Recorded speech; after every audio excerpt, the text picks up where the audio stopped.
जय हिंद सोल्जर। आप देख रहे हैं math foundation YouTube channel. Math foundation YouTube channel जिसमें एयरफोर्स नेवी और एनडीए एयरफोर्स नेवी और एनडीए की रेगुलर वीडियो आ रही हैं, जिसमें air force navy NDA double A और एसएसआर के लिए ये रेगुलर वीडियो आ रही हैं। किसके? मैथ फाउंडेशन यूट्यूब चैनल के ऊपर एयरफोर्स नेवी डबल ए और एसएसआर के ऊपर जो वीडियो रेगुलर विजिट कर रही हैं। कैसे कॉम्प्लेक्स नंबर, जिसमें कॉम्प्लेक्स नंबर जो हो जाती है, इसमें concept part third, complex number में कंसेप्ट पार्ट थर्ड का जो आज हम बात करेंगे और इससे जो क्वेश्चन बनेंगे इनके बारे में हम बतलाएंगे कि कॉम्प्लेक्स नंबर की जो टॉपिक्स है इसमें कितने नंबर का क्वेश्चन आता है और कैसे क्वेश्चन को विजिट करते हैं, यानी कंसेप्ट पार्ट थ्री की आज हम बात करते हैं।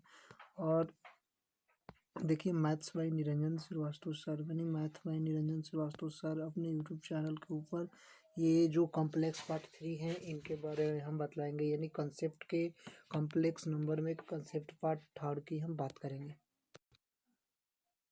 और जय हिंद सोल्जर। देखिए जय हिंद सोल्जर, और यहाँ पर concept part three complex number के हम स्टार्ट करने जा रहे हैं। देखिए इसमें करते हैं कि कोणांक, जो कोणांक होता है, आर्गुमेंट्स क्या होता है, जो आर्गुमेंट्स मतलब होता है कोणांक, इसको जेड बराबर एक्स प्लस आई वाई के रूप में लिखते हैं। कोणांक को जेड बराबर एक्स प्लस आई वाई के रूप में लिखते हैं, यानी कि tan थीटा बराबर मोड वाई माइनस का एक्स लिखते हैं, मोड में वाई माइनस का एक्स लिखते हैं, यानी कि tan थीटा। अगर कोणांक की बात करते हैं तो जेड बराबर एक्स प्लस आई वाई, और इसमें tan थीटा बराबर मोड में वाई अपॉन का एक्स लिखते हैं, यानी कि जेड बराबर एक्स प्लस आई वाई के रूप में लिखते हैं। अगर कोणांक की बात हम करते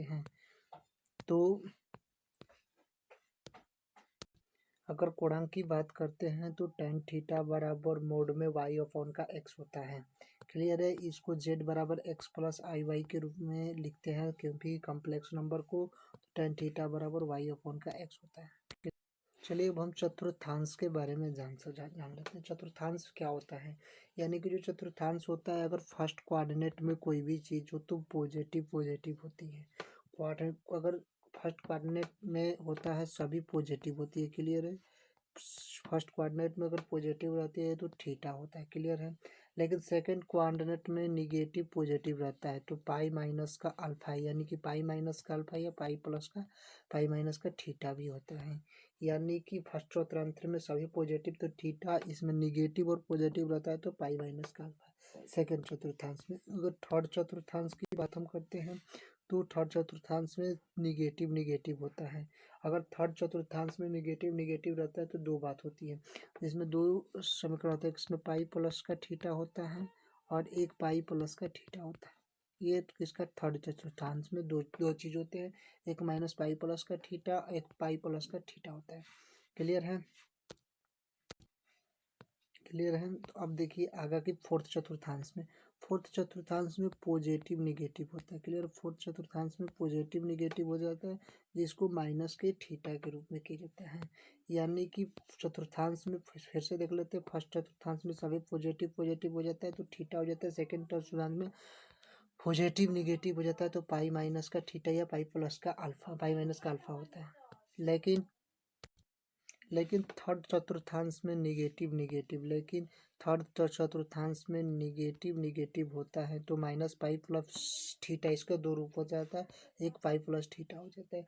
लेकिन अगर फोर्थ चतुर्थांश में होता है एक पॉजिटिव एक निगेटिव, यानी कि माइनस के थीटा के रूप में होता है। चलिए अब आगे हम चलते हैं। देखिए जेड बराबर माइनस रूट थ्री प्लस आई का कोणांक, यानी कि आर्गुमेंट निकालना है। इसके अगर कोणांक निकालने के लिए सबसे पहले जेड बराबर एक्स प्लस आई वाई के रूप में लिख लेते हैं। जेड बराबर किसके रूप में लिखते हैं? एक्स प्लस आई वाई के रूप में लिख लेते हैं। यानी कि देखिए ये एक्स हो गया और ये आई हो गया, तो x बराबर माइनस रूट थ्री प्लस आई लिख देते। अब देखिए कि इसको निकालने के लिए सबसे पहले tan थीटा बराबर मोड में y अपॉन का x होता है, मोड में y अपॉन का x होता है, यानी tan थीटा y क्या है? 1 है, तो y क्या है? I है, तो इसको 1 लिख सकते हैं।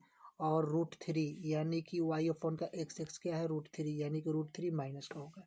अब हम बात करते हैं कि टेन थीटा बराबर माइनस का वाई अपॉन का एक्स यानी कि माइनस का वाई अपॉन का एक्स हो जाता है क्योंकि वाई 1 है अपॉन का रूट माइनस का 3 होगा यानी कि -1 अपॉन का √3 टेन थीटा बराबर -1 अपॉन का √3 यानी कि अगर हम मोड के अंदर हटाते हैं तो ये मोड के अंदर कोई भी चीज़ हो जाता है तो पॉजिटिव होता है यानी टेन थीटा बराबर 1 अपॉन का √3 यानी कि टेन थीटा बराबर 1 अपॉन का √3 यानी कि थीटा बराबर टेन इनवर्स ये थीटा इधर आ जाएगा थीटा इधर आ जाएगा तो टेन इनवर्स 1 अपॉन का √3 हो जाएगा यानी कि टेन इनवर्स 1 अपॉन का √3 और टेन इनवर्स 1 अपॉन √3 को टेन 30 के मान किया जाता है टेन 30 का मान यानी कि थीटा बराबर π/6 को π/6 हम लिख सकते हैं। अब देखिए कि थीटा बराबर क्या लिखे हम π/6 थीटा बराबर π/6 अब चतुर्थांश किस चतुर्थांश में है क्योंकि एक निगेटिव है और दूसरा पॉजिटिव है क्योंकि ये वाला निगेटिव और ये वाला पॉजिटिव तो निगेटिव पॉजिटिव कौन सा चतुर्थांश में होता है तो निगेटिव और पॉजिटिव कौन सा चतुर्थांश में तो सेकंड चतुर्थांश में सेकंड चतुर्थांश में क्या लिया जाता है पाई माइनस का थीटा क्लियर है तो पाई माइनस का थीटा तो थीटा π/6 है इससे थीटा बराबर पाई माइनस का थीटा तो π/6 होगा क्लियर है तो पाई माइनस का थीटा π/6 होगा तो π/6 पाई माइनस π/6 को सपरेट करेंगे तो यहाँ पर एलसीएम 6 हो जाएगा 6 पाई माइनस का पाई 6 पाई अपॉन 1 माइनस का पाई यानी थीटा बराबर वो एक घटेगा तो थीटा बराबर 5 पाई अपॉन का 6 हुआ क्लियर है थीटा बराबर 5 पाई अपॉन का 6 देखिए वन माइनस √-3 का आर्गूमेंट या कोणांक निकालना है तो इसको हम क्या करते हैं कि सबसे पहले जेड बराबर हम क्या करते हैं 1 माइनस √3 और i² कर दिया जाता है क्यों किया जाता है तो सबसे पहले हम आपको बात बता जाते हैं कि रूट माइनस का 3 क्लियर है इसको हम लिख सकते हैं 3 गुणे माइनस का 1 यहाँ तक तो ऐसे हम लिख सकते हैं तो इसको √3 और -1 को i² के रूप में लिखा जाता है क्योंकि i² बराबर क्या होता है माइनस का 1 होता है क्लियर है इसको लिख सकते हैं तो इसको z बराबर 1 माइनस √3 लिख सकते हैं z बराबर क्योंकि एक √3 हो गया और i² है तो √1 हटेगा तो एक आएगा यानी कि z बराबर 1 माइनस का √3 है क्लियर है यहाँ तक तो हमको क्लियर हो गया। अब देखिए कि कोई भी चीज़ हो जाता है कोणांक निकालना तो x माइनस आई वाई के रूप में ये है फंक्शन तभी निकलेगा ये x प्लस आई वाई हो या x माइनस आई वाई के रूप में हो।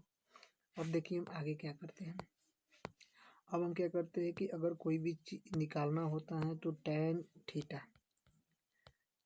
थीटा बराबर वाई अपॉन का x मोड के अंदर होता है y कितना है y √3 है √3 अपॉन का x कितना है x1 है क्लियर है √3 अपॉन का 1 यानी कि टेन थीटा बराबर क्या होगा √3 टेन थीटा बराबर √3 यानी कि थीटा बराबर टेन इनवर्स √3 होगा थीटा बराबर टेन इनवर्स √3 या थीटा बराबर π/3 क्लियर है क्योंकि π/3 यानी कि π/3 180 अपॉन का 3 पाई का मान होता है यानी कि 60 और टेन 60 का मान √3 हो जाता है यानी थीटा बराबर π/3 होगा क्लियर है।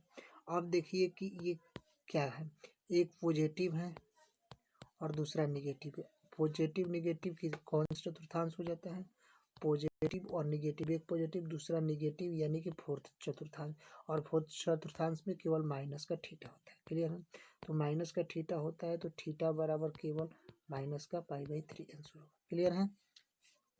चलिए अब आगे हम चलते हैं देखिए पोलर फॉर्म क्या होता है हमको बताए थे कि पोलर फॉर्म क्या होता है यानी कि ध्रुवीय रूप के मतलब mode Z upon cos theta mode Z देखिए ध्रुवीय रूप क्या होता है mod Z upon cos theta plus का आई साइन थीटा होता है कॉस थीटा प्लस का आई साइन थीटा होता है ध्रुवीय रूप मोड जेड बराबर cos theta plus i sine theta mode Z को मॉडुलस यानी कि मापांक कहा जाता है और कॉस थीटा को आर्गुमेंट्स यानी कि कोणांक कहा जाता है कॉस थीटा को आर्गुमेंट्स यानी कि कोणांक कहा जाता है। फिर से हम देख लेते हैं कि ये जो पोलर फॉर्म यानी कि ध्रुवीय रूप हो जाता है, तो इसको पोलर फॉर्म को ध्रुवीय रूप को mod z plus mod z into cos theta plus i sine theta होता है। मॉड जेड को मापांक कहा जाता है, मॉडुलस कॉस थीटा को आर्गुमेंट यानी कि कोणांक कहा जाता है। तो देखिए आगे हम क्या करते हैं। देखिए जेड बराबर 1 + आई का पोलर फॉर्म, जेड बराबर 1 + आई का पोलर फॉर्म यानी कि ध्रुवीय रूप क्या होगा। जेड बराबर 1 + आई का ध्रुवीय रूप क्या होगा। सबसे पहले इसको निकालने के लिए मोड जेड निकालते हैं। मोड जेड होता है √x² प्लस का y² यानी 1 का स्क्वायर प्लस 1 का स्क्वायर यानी कि मोड जेड बराबर क्या होगा √2। अब इसको अगर हमको आर्गुमेंट निकालना है, उसके बाद कोणांक निकालना है, तो टेन थीटा बराबर y/x होता है। टेन थीटा बराबर y/x होता है। क्लियर है। टेन थीटा बराबर मोड के अंदर y/x होता है, यानी कि टेन थीटा बराबर y कितना है, i है, i को 1 का लिख देंगे और x कितना है 1 है, y/1 यानी टेन थीटा बराबर 1 होगा। क्लियर है। तो थीटा बराबर टेन इनवर्स 1 होगा। थीटा बराबर टेन इनवर्स 1 होगा, तो थीटा बराबर टेन इनवर्स 1 को थीटा बराबर पाई/4 मान होता है। क्लियर है। थीटा बराबर पाई/4 होता है। अब चतुर्थांश की कौन सा चतुर्थांश, पॉजिटिव पॉजिटिव यानी कि फर्स्ट चतुर्थांश में होता है। तो फर्स्ट यानी कि फर्स्ट जो चतुर्थांश होता है थीटा बराबर क्या होगा पाई/4 होगा, क्योंकि पॉजिटिव पॉजिटिव हो जाते हैं तो इसको थीटा से थीटा पाई/4 होगा फर्स्ट चतुर्थांश में। अब ध्रुवीय रूप क्या हो जाता है, mod z cos theta plus i sine theta होता है। मोड जेड क्या होगा कि √2 है। अब कॉस पाई/4 प्लस आई साइन पाई/4 होता है। कॉस पाई/4 प्लस आई साइन पाई/4 होता है, यानी कि जो ध्रुवीय रूप निकालना है √cos पाई/4 प्लस आई साइन पाई/4 होता है। क्लियर है। देखिए मेरे यूट्यूब चैनल मैथ फाउंडेशन है और इसको एयरफोर्स नेवी एनडीए के लिए रेगुलर वीडियो इस चैनल पर विजिट हो रही हैं, यानी कॉम्प्लेक्स नंबर का जो कंसेप्ट पार्ट है वो हम स्टार्ट कर रहे हैं। कंसेप्ट पार्ट 3 यानी कि अभी तक पार्ट 1 पार्ट 2 नहीं देखे हो तो इसको जल्द से जल्द जाकर देख लीजिए। Maths by Niranjan Srivastava sir हैं और इस मैथ को पूरा कोर्सेज फुली एक्सप्लेन करेंगे, यानी कि इसका जो ये चैनल पर जो विजिट कोर्स हो रहा है इनको देखना नहीं भूलिए, क्योंकि ये इस कोर्स के लिए बहुत बेनिफिशियल साबित हो सकता है। चलिए अब आगे हम चलते हैं। जय हिंद सोल्जर।